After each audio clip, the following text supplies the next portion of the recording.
അസാധാരണ ഭരണ പ്രതിസന്ധിക്കാണ് കേരള സർവകലാശാലയിൽ ഓരോ ദിവസവും രൂപപ്പെടുന്നത്. തിരിച്ചടി ഉണ്ടാകുമെന്ന ഭയത്തിൽ രജിസ്ട്രാർക്കെതിരായ പോരിൽ പിൻവാങ്ങിയിരിക്കുകയാണ് ഗവർണർ. താൽക്കാലിക വിസിയെ മുൻനിർത്തി പട നയിക്കാനാണ് രാജ്ഭവന്റെ തീരുമാനം. KS അനിൽകുമാർ അയക്കുന്ന ഫയലുകൾ ഒന്നും നോക്കുക പോലും ചെയ്യാതെ തിരിച്ചയക്കുകയാണ് മോഹൻ കുന്നുമ്മൽ. പോരിൽ മനമെടുത്ത് ചുമതല ഒഴിവാക്കണമെന്ന് കാണിച്ച് മിനി കാപ്പൻ VC-ക്ക് കത്ത് നൽകി. 14 ദിവസമായിട്ടും സർവകലാശാലയിൽ എത്താത്ത മോഹൻ കുന്നുമ്മലിനെതിരെ പ്രതിഷേധം കടുപ്പിക്കാനാണ് SFI തീരുമാനം. ഗവർണറുടെ പിൻബലത്തിൽ പോരിനാണ് താൽക്കാലിക VC ലക്ഷ്യമിടുന്നതെങ്കിൽ രജിസ്ട്രാർക്ക് പിന്തുണ നൽകി VC-യെ വെട്ടാനാണ് സിൻഡിക്കേറ്റ് ലക്ഷ്യം. കണ്ടുവരാം RDX റാം.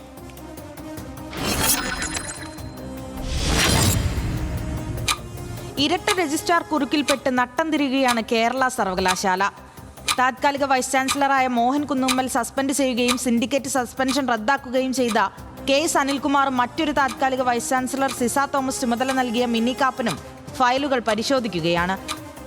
രജിസ്ട്രാർ പരിശോധിച്ചയച്ച ഫയലുകൾ സസ്പെൻഷനിലുള്ള രജിസ്ട്രാർക്ക് എങ്ങനെയാണ് ഫയൽ നോക്കുക എന്ന കുറിപ്പോടെ മോഹൻ കുന്നുമ്മൽ തിരിച്ചയച്ചു. അതേസമയം മിനി കാപ്പൻ നൽകിയ ഫയലുകൾ VC അംഗീകരിക്കുകയും ചെയ്തു. VC വിലക്കിയിട്ടും രജിസ്ട്രാർ ഇന്നും ഓഫീസിലെത്തി. അതേസമയം നിയമപരമായ തിരിച്ചടി ഉണ്ടാകുമെന്ന വിലയിരുത്തലിന് മുന്നിൽ നിന്നുള്ള പോരിൽ നിന്ന് ഗവർണർ പിന്മാറി. VC വഴി രജിസ്ട്രാറുടെ മേലുള്ള പിടി കൂടുതൽ മുറുക്കാനാണ് ഗവർണറുടെ തീരുമാനം. ഇല്ലാത്ത അധികാരമാണ് VC പ്രയോഗിക്കുന്നതെന്ന് കാട്ടി സിൻഡിക്കേറ്റിലെ ഇടതംഗങ്ങൾ VC-ക്ക് തന്നെ കത്ത് നൽകി. വിലക്ക് ലംഘിച്ച് രജിസ്ട്രാർ സർവകലാശാലയിൽ പ്രവേശിച്ചു എന്നാരോപിച്ച് BJP അംഗങ്ങളും VC-ക്ക് പരാതി നൽകി. RDX rap news Malayalam.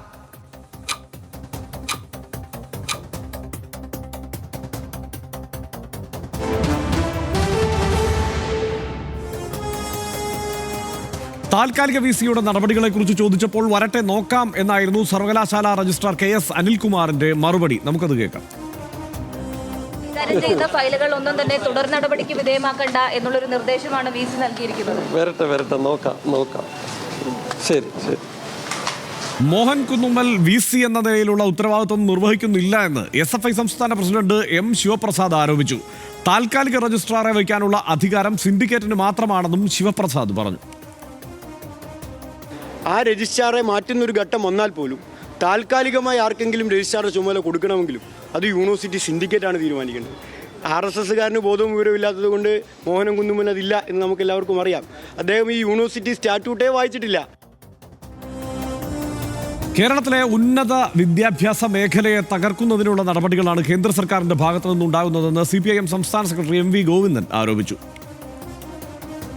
ഗവർണർമാരെ ഉപയോഗപ്പെടുത്തി സർവകലാശാലകളുടെ സ്വയംഭരണത്തെ തകർക്കാനും കാവ്യവൽക്കരണ അജണ്ടയുമായി വിദ്യാഭ്യാസ രംഗത്ത് ഇടപെടുന്നതിനും വേണ്ടിയാണ് സർവകലാശാല മതനിരപേക്ഷതയുടെ പാരമ്പര്യമാണ് ഉയർത്തിപ്പിടിച്ച് മുന്നേറുന്നത്.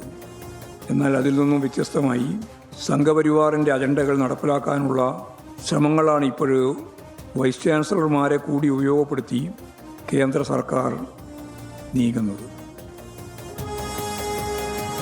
നിസ്സാര പ്രശ്നത്തിന്റെ പേരിൽ തുടങ്ങിയ സംഘർഷത്തിൽ ഉന്നത വിദ്യാഭ്യാസ മേഖല തകരുകയാണെന്ന് പ്രതിപക്ഷ നേതാവ് VD സതീശൻ പറഞ്ഞു. 10 മിനിറ്റ് കൊണ്ട് പരിഹരിക്കാവുന്ന നിസ്സാരമായ ഒരു പ്രശ്നത്തിൻ്റെ പുറത്ത് തുടങ്ങിയ സംഘർഷം ഇന്ന് കേരളത്തിലെ സർവകലാശാലകളെയും വിദ്യാർത്ഥികളെയും തടവിലാക്കിയിരിക്കുകയാണ്. ഗവർണർ നേർക്ക് നേർ പോരിനില്ല. സസ്പെൻഷന് ശേഷം ജോലിക്കെത്തിയ രജിസ്ട്രാർക്കെതിരെ നടപടിക്കില്ല എന്നാണ് രാജ്ഭവന്റെ നിലപാട്. നടപടിയെടുത്താൽ കോടതിയിൽ നിന്ന് തിരിച്ചടി ഉണ്ടാകും എന്നുള്ള വിലയിരുത്തലും രാജ്ഭവനുണ്ട്. പക്ഷേ VC-യെ മുൻനിർത്തിയുള്ള കളിയാണ് ഗവർണർ നടത്തുന്നത്. KS അനിൽകുമാർ അയച്ച 3 ഫയലുകൾ ഒപ്പിടാതെ താൽക്കാലിക VC തിരിച്ചയച്ചു. മിനി കാപ്പൻ അയച്ച 25 ഫയലുകളിൽ താൽക്കാലിക VC ഒപ്പിടുകയും ചെയ്തു. ഒരു വൈരാഗ്യ ബുദ്ധിയോടെ തന്നെയാണ് VC-യും ഈ കാര്യങ്ങളിൽ ഇടപെടുന്നത് എന്ന് വ്യക്തമാണ്. രജിസ്ട്രാർ അനധികൃതമായി സർവകലാശാലയിൽ എത്തിയെന്ന് VC ചാൻസലറെ അറിയിച്ചു. രജിസ്ട്രാറുടെ ഔദ്യോഗിക വാഹനം പിൻവലിക്കാനുള്ള നീക്കവും VC തുടങ്ങി. രജിസ്ട്രാറെ സർവകലാശാലയിൽ തടയാൻ VC സെക്യൂരിറ്റി ജീവനക്കാർക്ക് നേരത്തെ തന്നെ നിർദ്ദേശം നൽകിയിരുന്നു.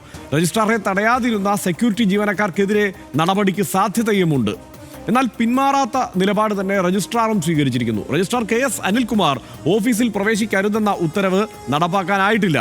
ഈ ഫയലുകൾ നൽകരുതെന്നുള്ള താൽക്കാലിക VC-യുടെ നിർദ്ദേശവും നടപ്പായില്ല. സിൻഡിക്കേറ്റ് വിളിക്കണം എന്ന ആവശ്യമാണ് ഇപ്പോൾ ഉയരുന്നത്.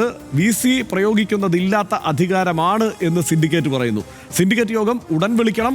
ജോയിന്റ് രജിസ്ട്രാർ എന്ത് ജോലി ചെയ്യണമെന്ന് തീരുമാനിക്കേണ്ടത് സിൻഡിക്കേറ്റാണ്. ജോയിന്റ് രജിസ്ട്രാർക്ക് രജിസ്ട്രാറുടെ ചുമതല നൽകാൻ VC-ക്ക് അധികാരമില്ല. താൽക്കാലിക വൈസ് ചാൻസലർമാർ സർവകലാശാലയിൽ അനാവശ്യ പ്രതിസന്ധി സൃഷ്ടിക്കുകയാണ് എന്നുമാണ് സിൻഡിക്കേറ്റിന്റെ നിലപാട്. എന്നിട്ടും VC വഴങ്ങിയിട്ടില്ല. കേരള സർവകലാശാലയിൽ സിൻഡിക്കേറ്റ് യോഗം ഉടൻ വിളിക്കില്ല എന്നാണ് വൈസ് ചാൻസലറുടെ നിലപാട്. വീട്ടിലേക്കുള്ള മാർച്ചിലും ഭീഷണിയിലും VCക്ക് അതൃപ്തിയുണ്ട്. ചട്ടപ്രകാരം 2 മാസത്തിൽ ഒരിക്കൽ മാത്രം വിളിച്ചാൽ മതിയെന്നാണ് VCയുടെ നിലപാട്. സർവകലാശാല പ്രവർത്തനം നിയമപ്രകാരമാണ് എന്ന് ബോധ്യപ്പെട്ട ശേഷം മാത്രം യോഗം എന്നാണ് VC പറയുന്നത്. രജിസ്ട്രാർ ഫയലുകൾ കടത്തും എന്ന രജിസ്ട്രാർക്കെതിരെ BJP സിൻഡിക്കേറ്റ് അംഗങ്ങളുടെ ആരോപണം കൂടി ഇപ്പോൾ വരുന്നു. അത് VCക്കാണ് ആ പരാതി നൽകിയിരിക്കുന്നത്. സസ്പെൻഷനിലുള്ള രജിസ്ട്രാർ രേഖകൾ കടത്താൻ സാധ്യതയുണ്ട് എന്നാണ് BJPയുടെ ആരോപണം. സർവകലാശാലയുടെ സുരക്ഷയ്ക്ക് കേന്ദ്രസേന വേണമെന്നും BJP അംഗങ്ങൾ ആവശ്യപ്പെടുന്നു. സർവകലാശാലയിലെ പ്രശ്നങ്ങളിന്മേൽ നിയമ നടപടി സ്വീകരിക്കുമെന്നും BJP അംഗങ്ങൾ പറയുന്നു. കേരള സർവകലാശാല രജിസ്ട്രാർ ചുമതലയിൽ നിന്ന് ഒഴിവാക്കണമെന്നും ഇനി കാപ്പൻ ആവശ്യപ്പെട്ടിട്ടുണ്ട്. പദവി ഏറ്റെടുക്കാൻ താല്പര്യമില്ലെന്നറിയിച്ച് താൽക്കാലിക VCക്ക് കത്ത് നൽകി. സർവകലാശാലയിൽ ഭരണ പ്രതിസന്ധി എന്ന് വരുത്തി തീർക്കരുത് എന്ന് സിൻഡിക്കേറ്റ് മിനിയോട് ആവശ്യപ്പെടുകയും ചെയ്തു. ഫയലുകളിൽ അനധികൃതമായി ഒപ്പിട്ടാൽ നടപടി ഉണ്ടാകുമെന്നും സിൻഡിക്കേറ്റ് മുന്നറിയിപ്പ് നൽകിയിരുന്നു. ഇതാണ് ഇപ്പോൾ സർവകലാശാലയിലെ അവസ്ഥ. എന്തായാലും അങ്ങേയറ്റം സങ്കീർണമായ ഒരു സാഹചര്യത്തിലേക്ക് ആ സർവകലാശാലയെ തള്ളിയിട്ടത് ഒരൊറ്റ ഫോട്ടോയാണ് എന്നുള്ളതാണ്. ആ ഫോട്ടോ, അതായത് ഈ കാവിക്കൊടിയേന്തിയ ഭാരതാംബയുടെ ഫോട്ടോയുമായി സർവകലാശാലയുടെ ചാൻസലർ തന്നെ രംഗത്തെത്തുന്നു. അതായത് ആ സർവകലാശാലയുടെ പ്രവർത്തനങ്ങളെ ഈ മട്ടിൽ കുഴപ്പത്തിലാക്കിയത് ചാൻസലർ തന്നെയാണ് എന്ന് നമുക്ക് പറയേണ്ടിയിരിക്കുന്നു. അതായത് VD സതീശൻ ഇവിടെ പറഞ്ഞു നിസ്സാരമായ പ്രശ്നമെന്ന്, വളരെ എളുപ്പത്തിൽ പരിഹരിക്കാവുന്ന. ആര് പരിഹരിക്കും? അദ്ദേഹം ഇവിടെ മുനമ്പം പ്രശ്നവും 10 മിനിറ്റ് കൊണ്ട് പരിഹരിക്കാമെന്ന് പറഞ്ഞത്. ഇപ്പം അതായിരിക്കും ഓർമ്മ വരുന്നത്. 10 മിനിറ്റ് കൊണ്ട് പരിഹരിക്കാവുന്നത് ഈ വിഷയത്തിലും പറയുന്നുണ്ട്. ആര് പരിഹരിക്കണം? അതായത് ഗവർണർ ചെയ്തത് ശരിയല്ല എന്ന് നേരത്തെ തന്നെ VD സതീശൻ പറഞ്ഞിട്ടുണ്ട്. ഈ നിലപാട് ശരിയല്ല. ഗവർണറുടെ നിലപാടിനോട്, ഈ കാവിക്കൊടിയേന്തിയ ഭാരതാംബയുമായി വരുന്ന ആ നിലപാടിനോട് വിയോജിപ്പുണ്ട്. അങ്ങനെയെങ്കിൽ പിന്നെ ആരാണിത് പരിഹരിക്കേണ്ടത് എന്നുള്ള പ്രശ്നമില്ലേ? സ്വാഭാവികമല്ലേ ഇവിടുത്തെ പ്രതിഷേധം? നിശ്ചയമായിട്ടും. അതായത് ഇതിനകത്ത് ഇപ്പോൾ ഈ 10 മിനിറ്റ് കൊണ്ട് പരിഹരിക്കാമെന്നൊക്കെ പറഞ്ഞാണ് ഇതിൽ ഏറ്റവും തമാശ നിറഞ്ഞൊരു പ്രതികരണമായിട്ട് എനിക്ക് തോന്നുന്നത്. 10 മിനിറ്റ് കൊണ്ട് പരിഹരിക്കാൻ പറ്റുന്ന പ്രശ്നമല്ല, വളരെ സങ്കീർണമായിട്ടുള്ള പ്രശ്നമാണ് ഹർഷൻ ഇപ്പോൾ പറഞ്ഞതുപോലെ. ഇതിനകത്ത് ഈ ഗവർണർമാർ BJP ഇതര സംസ്ഥാന സർക്കാരുകൾ ഭരിക്കുന്ന സംസ്ഥാനങ്ങളിലേക്ക് ചെന്നിട്ട് ചില പ്രശ്നങ്ങൾ ഉണ്ടാക്കണം എന്ന നിർദ്ദേശം കിട്ടിയിട്ടാണ് ഈ ഗവർണർമാർ പെരുമാറുന്നത് എന്ന് പല സംസ്ഥാനങ്ങളിലെയും കാര്യങ്ങൾ കണ്ടാൽ നമുക്ക് തോന്നുമല്ലോ. ഇവിടെയും അത് തോന്നും. ഈ ഗവർണർമാർ ഈ ചുമതല ഏറ്റെടുത്ത് കേരളത്തിലേക്ക് വരുന്നത്, അതിപ്പോൾ ഇദ്ദേഹമാണെങ്കിലും ഇതിനു മുമ്പുള്ള ആരിഫ് മുഹമ്മദ് ഖാൻ ആണെങ്കിലും വരുന്നത് ഇപ്പം ശരിയാക്കി തരാം എന്ന് പറഞ്ഞിട്ടാണ് വരുന്നത്. അതായത് ഞങ്ങൾ ഇപ്പോൾ പോയിട്ട് കേരളത്തിൽ ശരിയാക്കി തരാം എന്ന് പറഞ്ഞിട്ടാണ് വരുന്നത്. അതായത് BJP സംസ്ഥാന നേതൃത്വം ഈ കാലങ്ങളിലൊക്കെ ശ്രമിച്ചിട്ടും നടക്കാത്ത കാര്യം ഞങ്ങളിതാ വന്നങ്ങ് നടപ്പാക്കുകയാണ് എന്ന മട്ടിൽ നമ്മുടെ രാഷ്ട്രീയം അങ്ങ് സ്ഥാപിച്ചേക്കാം എന്ന് പറഞ്ഞിട്ട് ആർക്കോ വാക്കുകൊടുത്ത് വരുന്നത് പോലെയാണ് ഈ ഗവർണർമാർ ഇങ്ങോട്ട് വരുന്നത്. ആരിഫ് മുഹമ്മദ് ഖാനും അങ്ങനെ വന്നു. അദ്ദേഹത്തിന് ആകാവുന്ന വിധത്തിലുള്ള പ്രശ്നങ്ങളെല്ലാം ഉണ്ടാക്കി. പക്ഷേ എന്താണ്, അദ്ദേഹം പോയതോടെ ആ പ്രശ്നങ്ങൾ കഴിഞ്ഞു. ഇപ്പോൾ ഇദ്ദേഹം വന്നിട്ട് ഈ ഭാരതാംബയുടെ ചിത്രം എന്ന് വെച്ചാൽ അദ്ദേഹം സ്വാഭാവികമായിട്ടും ഈ അദ്ദേഹത്തിൻ്റെ സംസ്ഥാനത്തിലടക്കം ഇത് വളരെ ആദരണീയമായിട്ടുള്ളൊരു ബിംബമാണല്ലോ അദ്ദേഹത്തിൻ്റെ സർക്കിളിൽ. അതുകൊണ്ട് ഇത് വെച്ചാൽ പിന്നെ പ്രതിഷേധമൊന്നും ഇങ്ങോട്ട് വരില്ല എന്നോ മറ്റോ ധരിച്ച് വശായിട്ടുണ്ടാകണമെന്നാണ് എനിക്ക് ഈ മൊത്തം കാര്യങ്ങൾ കാണുമ്പോൾ തോന്നുന്നത്. പക്ഷേ ഇവിടെ ഒരു സംഭവം ഉണ്ടായി. എന്താ ഉണ്ടായത്? നമ്മളിപ്പോൾ ഈ ഗവർണറുമായി ബന്ധപ്പെട്ട ഈ പ്രശ്നങ്ങൾ ആകെ കാണുമ്പോൾ രജിസ്ട്രാർ 2 രജിസ്ട്രാർമാർ ഒക്കെ ഉണ്ട്, പ്രശ്നങ്ങളൊക്കെ അങ്ങനെയൊക്കെ ഉണ്ട്, പല ആളുകളുമായിട്ട് വന്നു. പക്ഷേ നമ്മളിപ്പോൾ കാണുന്ന താര സാന്നിധ്യം ആരാണ്? ഒരു പുതിയ ഉദയം ആരുടേതാണ് ഉണ്ടായിട്ടത്? ഈ SFIയുടെ ചെറുപ്പക്കാരൻ്റെതല്ലേ? വലിയൊരു സമരം വന്നിരിക്കുകയാണ്. SFIയുടെ ഈ പറയുന്ന സെക്രട്ടറി ശിവപ്രസാദ് വന്നിട്ട് ഇപ്പോൾ പറയുന്ന കേട്ടില്ലേ, വളരെ പ്രസിഡന്റ് കളിയാക്കിക്കൊണ്ടാണ് ഈ മോഹനൻ കുന്നുമലെ ബുദ്ധിയില്ല എന്നെല്ലാവർക്കും അറിയാമല്ലോ എന്നാണ് പറയുന്നത്. ഈ VD സതീശനെതിരെ അതിനിടക്ക് ഈ പറയുന്ന ഫോട്ടോ കൊണ്ടുവന്നിട്ട് സംസാരിച്ചു. അതായത് ചെറുപ്പക്കാർക്ക് മാത്രം എന്ന് വെച്ചാൽ SFI അല്ലെങ്കിൽ KSU ABVP ആ ലീഡർഷിപ്പ് പൊസിഷനിലുള്ള പ്രായത്തിലുള്ള ആളുകൾക്ക് മാത്രം സാധ്യമാകുന്ന വിധത്തിൽ ഒരു പരിധിയുമില്ലാതെ അടിക്കുകയാണ് ഇവർ. ഗവർണർക്കെതിരെ ആണെങ്കിലും ഈ VCമാർക്കെതിരെ ആണെങ്കിലും. അപ്പോൾ യഥാർത്ഥത്തിൽ സർക്കാരിന് മറ്റു പ്രശ്നങ്ങളിലൊക്കെ, ഇപ്പോൾ മെഡിക്കൽ കോളേജിൽ കെട്ടിടം തകർന്നൊക്കെ പ്രശ്നം ഉണ്ടായിരുന്ന സർക്കാരിന് നല്ല അനുകൂല നിലയുണ്ടാവുകയല്ലേ ചെയ്തിരിക്കുന്നത്. ഇന്നിപ്പോൾ MP ഗോവിന്ദൻ മാസ്റ്റർ വാർത്താ സമ്മേളനം നടത്തി അദ്ദേഹം 3-4 കാര്യങ്ങൾ പറഞ്ഞു. അതായത് എന്താണ്, ഇന്ത്യയിലെ ഏറ്റവും മികച്ച 100 കോളേജുകളിൽ 16 കോളേജുകളും കേരളത്തിലാണ് എന്ന് അദ്ദേഹം വാർത്താ സമ്മേളനത്തിൽ പറഞ്ഞു. രാജ്യത്തെ ഏറ്റവും മികച്ച 20 സർവകലാശാലയിൽ 3 കേരളത്തിലാണ് കേട്ടോ എന്ന് അദ്ദേഹം പറഞ്ഞു. നീതി ആയോഗിൽ കേരളത്തിന് പ്രത്യേക പരാമർശം കിട്ടിയിട്ടുണ്ട് കേട്ടോ എന്ന് അദ്ദേഹം വാർത്താ സമ്മേളനത്തിൽ പറഞ്ഞു. ഇത്തരം കാര്യങ്ങൾ പറയാനുള്ള അവസരം, SFIയുടെ പുതിയ ലീഡർഷിപ്പിനെ ലോഞ്ച് ചെയ്യാനുള്ള അവസരം, SFIയെ മുൻനിർത്തിയിട്ട് അതിശക്തമായുള്ള സമരം നിർത്തിക്കൊണ്ട് സാധാരണഗതിയിൽ നമ്മൾ കഴിഞ്ഞ ദിവസം പറഞ്ഞു, സാധാരണഗതിയിൽ ഈ CPM ഭരിക്കുമ്പോൾ, ഇടതുപക്ഷം ഭരിക്കുമ്പോൾ ഇങ്ങനെ പെർഫോം ചെയ്യാനുള്ള അവസരം എന്തെങ്കിലും തരത്തിൽ അവർക്ക് കിട്ടുന്നില്ല. പ്രതിപക്ഷത്തിരിക്കുമ്പോഴാണ് അങ്ങനെ കിട്ടുന്നത്. പക്ഷേ അവരത് ചെയ്യുന്നു. അപ്പോൾ അവരുടെ മുന്നണി, ഇത് രണ്ട് പക്ഷമായിട്ട് നമ്മൾ വിചാരിക്കുകയാണെങ്കിൽ അവരുടെ മുന്നണി ഒരല്പം വിജയിച്ചു നിൽക്കുന്നതായിട്ട് നമ്മൾ കാണുന്നു. മിനി കാപ്പൻ ചുമതല കൊടുത്ത ആൾ എന്നെക്കൊണ്ട് പറ്റില്ല എന്ന് പറഞ്ഞ് തിരിച്ചു പോവുകയാണ്. ഗവർണർ നിയമപരമായിട്ട് പ്രശ്നം ഉണ്ടാകുന്നതുകൊണ്ട് ഇനി പ്രശ്നം ഉണ്ടാക്കുന്നില്ല എന്ന് നിലപാടെടുത്തിരിക്കുകയാണ്. ഒരു സ്റ്റെപ്പ് പിന്നോട്ട് വെച്ചിരിക്കുകയാണ്. ആദ്യം എല്ലായിടത്തും ആവേശത്തോടെ കൊണ്ടുപോയ ഭാരതാംബയുടെ ചിത്രം പിന്നീടുള്ള പരിപാടികൾ അദ്ദേഹം കൊണ്ടുവന്നില്ല. അപ്പോൾ ഈ കളി ഇപ്പം ശരിയാക്കി തരാം എന്ന് മറ്റേ സിനിമയിൽ അദ്ദേഹം പറഞ്ഞതുപോലെ വന്നിട്ട് പിന്നോട്ട് പോകേണ്ടുന്ന നിലയിലേക്ക് ഗവർണർ ആയിട്ടുണ്ട് എന്ന കാര്യം നമ്മൾ ഇപ്പോൾ തന്നെ കാണുന്നു. ഈ കളിയിൽ ഗവർണർ തോൽക്കാനാണ് സാധ്യത എന്നിപ്പോൾ പറഞ്ഞാൽ ഒരുപക്ഷെ നമുക്ക് ഭാവിയിൽ എന്താ സംഭവിക്കുക, അദ്ദേഹം ഒന്നുകൂടെ കടുപ്പിക്കുമെന്ന് നമുക്കറിയില്ല. പക്ഷേ CPMനും സർക്കാരിന് മുന്നിൽ അസുലഭമായിട്ടുള്ളൊരു അവസരം വന്നിരിക്കുകയാണ്. എന്ന് മാത്രമല്ല, ഇപ്പോൾ P. പ്രസാദാണല്ലോ ആദ്യം ഈ പ്രശ്നത്തിലേക്ക് ഇടപെട്ടത്. CPIയും അതുപോലെ തന്നെ വളരെ ശക്തമായിട്ട് നിൽക്കുകയാണ്. അപ്പോൾ തെരഞ്ഞെടുപ്പ് വർഷത്തിലേക്ക് പോകുമ്പോൾ UDF അവിടെ നിന്നിട്ട് അവരുടേതായുള്ള രാഷ്ട്രീയം മുന്നോട്ട് ശക്തിയായിട്ട് വെക്കുമ്പോൾ തന്നെയും പക്ഷേ LDFന് ഒരു തരത്തിലുള്ള സൗകര്യപ്രദമായുള്ളൊരു ഒരു അവസരം തുറന്നു കൊടുത്തിരിക്കുകയാണ് ഗവർണർ എന്ന് വേണം നമ്മൾ കാണാൻ. ഇതിനകത്തുള്ള സങ്കടകരമായ കാര്യം പക്ഷേ നമ്മുടെ സർവകലാശാലകളാണ്, നമ്മുടെ വിദ്യാർത്ഥികളാണ് ഇതിനകത്ത് സങ്കീർണമായ പ്രതിസന്ധിയിൽപ്പെട്ട് കിടക്കുന്നതെന്നാണ്. അതായത് ആ കാര്യം അങ്ങോട്ട് മാറ്റിവെച്ച് നോക്കിയാൽ ഇത് ഒരല്പം തമാശ കൂടെ കലർന്ന ഒരു മുഹൂർത്തമാണെന്ന് ഞാൻ വിചാരിക്കുന്നു. തീർച്ചയായും. അതായത് സർവകലാശാലയുടെ പ്രവർത്തനം പ്രതിസന്ധിയിലായി എന്നുള്ളതാണ് ഇതിനകത്തുള്ള ഏറ്റവും വലിയ പ്രശ്നം. അത് ഈ ഗവർണറെ കൊണ്ട് തന്നെ, അതായത് ചാൻസലറെ കൊണ്ട് തന്നെ സംഭവിക്കുന്നു എന്നുള്ള പ്രശ്നമുണ്ട്. അതിലൊരു വിട്ടുവീഴ്ചയ്ക്കില്ലാത്ത വണ്ണം VCയുടെ പെരുമാറ്റവും ഉണ്ടാകുന്നു എന്നതാണ്. ഒരുപക്ഷെ അദ്ദേഹത്തിന് ഗവർണറുടെ നിർദ്ദേശമൊക്കെ കിട്ടിയത് കൊണ്ടായിരിക്കാം ആ നിലയ്ക്ക് പെരുമാറുക. ഇന്നിപ്പോൾ എനിക്ക് ഈ കൗതുകകരമായി തോന്നിയ മറ്റൊരു നിലപാട് BJPയുടേതാണ്. കാരണം രജിസ്ട്രാർ അവിടുത്തെ ഫയലൊക്കെ അടിച്ചുകൊണ്ട് പോകും, അതുകൊണ്ട് കേന്ദ്രസേന വരണം എന്നുള്ളത്. സംസ്ഥാനത്തിൻ്റെ സ്ഥാപനമാണ് ഈ സർവകലാശാല, അല്ലാതെ കേന്ദ്രത്തിൻ്റെ സ്ഥാപനമൊന്നുമല്ല. സംസ്ഥാനത്തിൻ്റെ ഈ സ്ഥാപനങ്ങളാണ്. ആ സ്ഥാപനങ്ങൾക്ക് സംരക്ഷണം നൽകേണ്ട ബാധ്യത സംസ്ഥാനത്തിനുണ്ട്. ഇത് വേറെ തന്നെയാണ് പ്രശ്നം.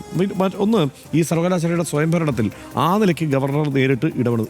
ഇതുമായി ബന്ധപ്പെട്ട് വന്ന വിവിധ കോടതി നടപടികളുമായി ബന്ധപ്പെട്ട് ഈ സർവകലാശാലയിൽ ഇടപെടുന്നതുമായി ബന്ധപ്പെട്ട് കുറേയെങ്കിലും വ്യക്തത കൊടുക്കാൻ സുപ്രീം കോടതിക്കൊക്കെ കഴിഞ്ഞ ദിവസങ്ങളിൽ ഈ ഗവർണറുടെ ഇടപെടലിൻ്റെയൊക്കെ തുടർച്ചയിലൊക്കെ തന്നെ കഴിഞ്ഞിട്ടുള്ളതാണ്. എന്നിട്ടും ഈ നിലപാട് തന്നെ തുടരുന്നു ആർലേക്കർ എന്നുള്ളതാണ് ഒരു പ്രശ്നം. മറ്റൊന്ന്, ഈ പ്രതിഷേധങ്ങളോടുള്ള നിലപാട്, അതിനോട് ഒരു ഗവർണറുടെ അടക്കം നിലപാട് നമ്മൾ ആദ്യം തന്നെ കണ്ടതാണ്. ഇത് അനാവശ്യമാണ്.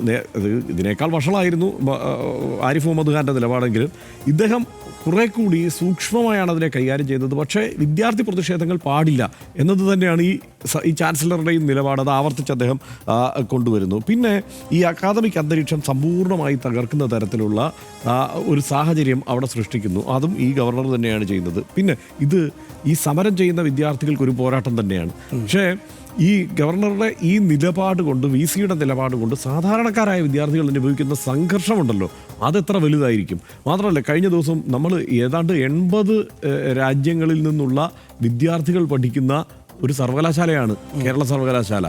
ആ വലിപ്പം കാണണമല്ലോ. ആ വലിപ്പം മനസ്സിലാക്കിയാണോ ഈ കാര്യത്തിൽ ഗവർണർ ഇടപെടുന്നത്, VC ഈ വിഷയത്തെ കൈകാര്യം ചെയ്യുന്നത് എന്ന് നോക്കിയാൽ അതല്ല എന്ന് തന്നെ പറയേണ്ടി വരും. അതായത് നേരത്തെ ഈ ഇദ്ദേഹം MV ഗോവിന്ദൻ മാസ്റ്റർ പറഞ്ഞ സംസ്ഥാനത്തിൻ്റെതായ ആ സാഹചര്യമുണ്ടല്ലോ, അതായത് 13 കോളേജുകൾ ഏറ്റവും മികച്ച കോളേജുകളായി 100 കോളേജുകളിൽ നിൽക്കുന്നു, 3 സർവകലാശാലകൾ മികച്ച സർവകലാശാലകളായി നിൽക്കുന്നു. ഈ സാഹചര്യത്തെ തകർക്കാനുള്ള ഇടപെടൽ ഇവർ നടത്തുന്നു എന്ന വാദത്തിന് കൂടുതൽ കനം കൊടുക്കുന്നതാണ് ഈ തുടർന്നു പോരുന്ന ഈ ഒറ്റ കാര്യം കൂടെ. അതായത് ഇതിൽ സത്യത്തിൽ എവിടെ നിന്നാണ് ഈ പ്രശ്നം തുടങ്ങിയത് എന്ന് നമ്മൾ ഈ പ്രശ്നം കഴിയുന്തോറും മുന്നോട്ട് പോകുമ്പോൾ നമ്മൾ ഓർത്തുകൊണ്ടേയിരിക്കണം. അത് ഈ ചിത്രത്തിലാണ്. അതായത് ഗവർണർ രാജേന്ദ്ര ആർലേക്കർക്ക് അദ്ദേഹത്തിൻ്റെ പേഴ്സിനകത്തേക്ക് വെച്ചിട്ട് അദ്ദേഹത്തിന് വളരെ ആദരവോടുകൂടി അദ്ദേഹത്തിനൊപ്പം കൊണ്ടു നടക്കാവുന്ന ഒരു ചിത്രം അങ്ങനെ പോരാ, നിങ്ങൾക്ക് എല്ലാവർക്കും ഞാൻ പരസ്യമായിട്ട് വെക്കും, എൻ്റെ ആദരവ് നിങ്ങളും കാണിക്കണം എന്ന് നിർബന്ധിപ്പിച്ചതോടെയാണ് ഈ പ്രശ്നം മുഴുവൻ ഉണ്ടായതെന്ന്. ശ്രീറാം ഈ മർദ്ദിച്ച് മുസ്ലിങ്ങളെ ജയ് ശ്രീറാം വിളിപ്പിക്കുന്ന വീഡിയോകൾ ഇങ്ങനെ തുടർച്ചയായി വരാറില്ലേ, ആ മനോനിലയിൽ നിന്നുകൊണ്ട് മാത്രമേ ഇങ്ങനെയൊക്കെ ചെയ്യാൻ പറ്റൂ. അതെ, അതാണ് പ്രത്യേകിച്ചും ആ പദവിയിൽ ഇരിക്കുന്ന ഒരാൾ എന്ന നിലക്ക്.